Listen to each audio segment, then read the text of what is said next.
Okay, we're back with part 5 on Shadeur Sanders. Now, this one's actually not really about Shadeur Sanders. It's about the position he plays and some of the history behind it and the reason why I get a little exercised about it when I hear it and I see it unfold.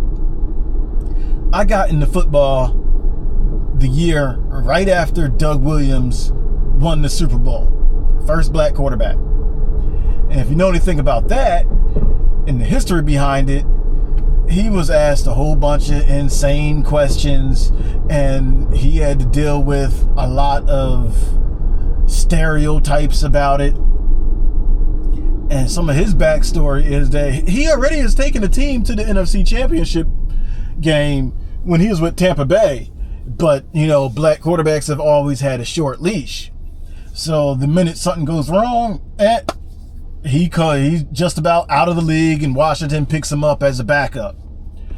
Also, going back, there was another quarterback named James Harris. He played with the Rams. He took them to the NFC Championship game, and they lost the game. But, of course, one little thing goes wrong, he's out the league just about.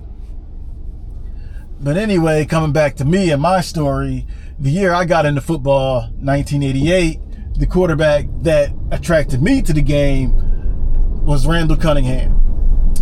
And if you've seen any of the highlights, I'm sure you would be in the same boat as me. That's why a lot of us Philadelphia Eagles fans, we're still spoiled when it comes to quarterback play, because no one could throw a ball prettier than Randall Cunningham. Only one I've seen that rivals him would be Warren Moon, another black quarterback who used to play with the Houston Oilers. If you remember them, they ran the run and shoot. His receivers, Curtis Duncan, Drew Hill, Ernest Givens, Hayward Jeffries. Yeah, I'm old school. I go back with this. So when it comes to football, I know a little bit about what I'm talking.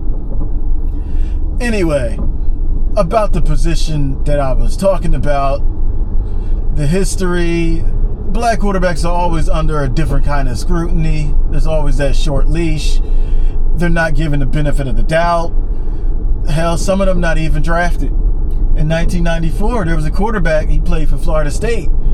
Not only did he win a national championship that year,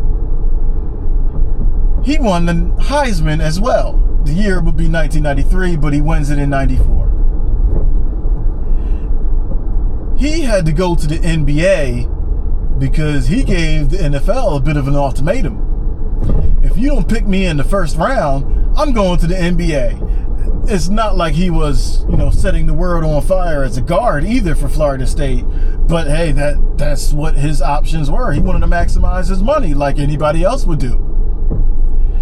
NFL didn't take too kindly to that, so they moved him off their boards. The Heisman Trophy winner, who was the best quarterback in college that year, they moved him off their board because he wanted to be picked in the first round. And you don't, as a black man, black quarterback, you're not going to tell these white owners what to do and these white GMs and white coaches, especially in the early 90s. Who do you think you are? So yeah, he wasn't picked. They took him off. So I guess you could say the NFL colluded on that one, but hey, why would the NFL ever collude? They don't have a history of that ever in life. Okay, there's that. What other quarterbacks do I remember from that time period? Oh, Cordell Stewart, nicknamed Slash when he gets to Pittsburgh. Why was he Slash? Because he had to split duties as a receiver and quarterback in training. This guy took Colorado to 10, 11 wins consistently when he was there. I've seen the man throw the ball 74 yards in the air to Westbrook for that Hail Mary against Michigan. You look where that ball he throws it at the 26-yard line and it ends up 2 or 3 yards in the end zone, opposite side. But, apparently he needed work. So he had to be Slash. He had to be a receiver because the history of the NFL is they always turn these black quarterbacks into receivers or DBs when they come out of college. Or in college, they turn them into DBs and running backs and so forth going into college. Case in point, in Peyton Manning's quarterback class in high school, there was another quarterback who was just as highly rated as him. His name, which you probably will remember, is Hines Ward. What did he end up doing? He had to go to Georgia as a receiver. Man was one of the top-rated quarterbacks in his state and in the country. He had to play receiver. Hey, whatever excuse you're going to come up with, that shit don't happen to white guys. It rarely ever happens to them. Julian Edelman might be one, but that's it. That's all I got. Eric Crouch, I probably would say not even him either. I mean, you can see he really couldn't really throw the ball. But I'm pretty sure someone's going to use that as a way of saying, why is everything about race? See, it happened to white guys too. Bullshit.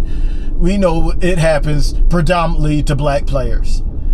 Even more recently, Lamar Jackson, we know that story. There was a GM saying that, he needs to come to the league and play receiver. Man wins the Heisman Trophy and then has a better year the next year when he comes out, and you're going to try and make him play receiver. He's going to fall out of the first round and into the second, third, fourth, fifth, sixth, going on if Baltimore doesn't take a chance on him.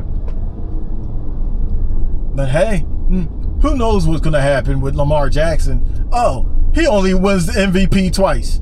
He should have won it this past year, but no, they gave it to Josh Allen on some DEI award.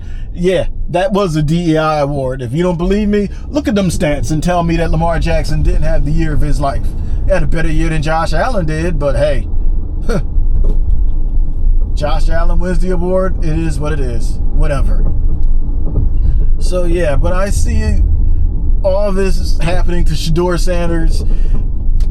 It does strike a nerve with me when it comes to black quarterbacks, because it's the same tropes happening again and again, same coded language, such as he's not reading the field, he can't read defenses, he's not picking up the playbook. We all know that's bullshit.